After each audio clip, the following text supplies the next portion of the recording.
ప్రేక్షకులకు హాయ్ నమస్కారం. 'Morgan', 'Morgan' చిత్రం రిలీజ్ అయ్యి తెలుగు రాష్ట్రాల్లో విజయవంతంగా ప్రదర్శించబడుతోంది. అన్ని థియేటర్ల నుంచి సూపర్ హిట్ టాక్‌ని సంపాదించుకుంది. జనాలందరూ దీనికి విజయరథం పడుతున్నారు.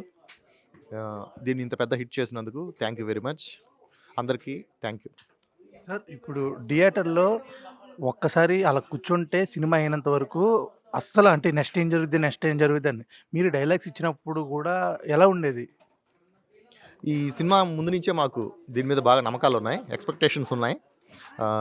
అంటే లాస్ట్ అందుకే ఈ సినిమాలో ఉన్న మెయిన్ లాజిక్‌ని లాస్ట్ 2 నిమిషాలే రివీల్ చేయడం జరిగింది. ఎందుకంటే మా ఉద్దేశమే చివరిదాకా దీన్ని కట్టిపెట్టి కూర్చోబెట్టాలని. అది మా డైరెక్టర్ గారు ఈ విషయంలో సక్సెస్ అయ్యారని మేము అనుకుంటున్నాం. పోస్టర్ చూసినప్పుడు ఆ తాబేలు గాని, అలాగే ఇక్కడ చూసినట్టు ఆ గుడ్లగోబు గాని దాని గురించి చెప్పము. అది చెప్తే రివీల్ అయిపోద్ది అన్నారు.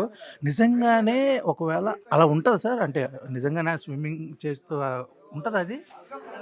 దైవం అలా ఉందా? ఆ! దైవం ఉందా లేదా అంటే ఏం చెప్తారు మీరు? దెయ్యం ఉన్నా, ధైర్యమైనా 2 ఒక ఉన్నాయనే నమ్మకం. ఒక చెప్పాలి. నమ్మకం. అవును. అలాగే ఉందని నమ్ముదాం అంతే. ఓకే. కానీ ఎందుకంటే చాలా బావుంది. ఇలాంటి ఒక పాయింట్ కూడా తెచ్చి ఇవ్వడం వల్ల రేపు నుంచి ఇదే పాయింట్ మీద చాలా సినిమాలు రావచ్చు కదా! అంటే మనకు పురాణాలున్నాయి సాక్ష్యం. దేవుడున్నాడని చెప్పడానికి మనకు పురాణాలున్నాయి. మనకి అయోధ్య సాక్ష్యం రాముడున్నాడని చెప్పడానికి. అలాగే కూర్మనాయకుడు అంటారు తాబేలుని. కూర్మనాయకుడు అంటారు, కూర్మదేవుడు అంటారు, పూజిస్తారు కూడా. అలాంటి ఒక ఒక దేవుడు ఆ అబ్బాయిని కాపాడతాడు సినిమాలో. అదొక చిన్న నమ్మకం అతనిది. ఓకే. విజయ్ ఆంటనీ గారు అన్ని సినిమాలు మీరే చేస్తున్నారు. అసలు ఫస్ట్ ఎలా అప్రోచ్ అయ్యారు? ఆ ఫ్రెండ్‌షిప్‌ని ఎలా అంటే కొనసాగించారు? మా ఇద్దరిది అతను మ్యూజిక్ డైరెక్టర్‌గా ఉన్నప్పటి నుంచి మా ఇద్దరికి పరిచయం. మ్యూజిక్ డైరెక్టర్‌గా ఉన్నప్పుడు తన సినిమాకి నేను లిరిక్ రాయడానికి వెళ్ళాననమాట.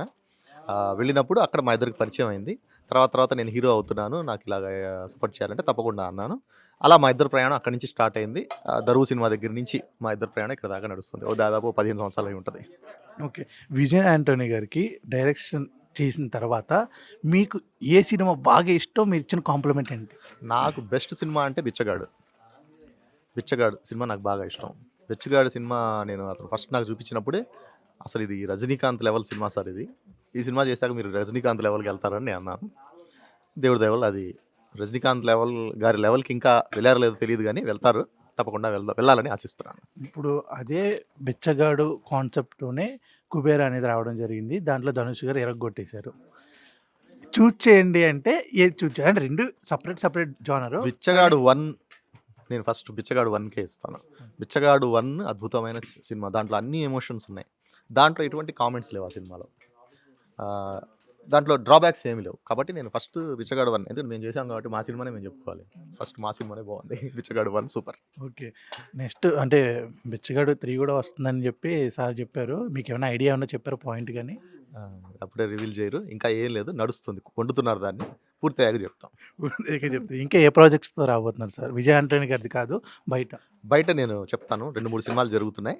అది మేము చెప్పే కన్నా వాళ్ళ డైరెక్టర్స్, ప్రొడ్యూసర్ చెప్తేనే బాగుంటుంది. అవి కాకుండా కొన్ని సినిమాలకి పాటలు కూడా రాస్తున్నాను. అవన్నీ కూడా ప్రొడ్యూసర్, డైరెక్టర్ చెప్తేనే బాగుంటుంది. ఫ్యూచర్‌లో డైరెక్షన్ వచ్చే ఛాన్స్ ఉందా? కట్ అయినప్పుడు చూద్దాం. Thank you sir. Thank you very much. Congratulations. Thank you.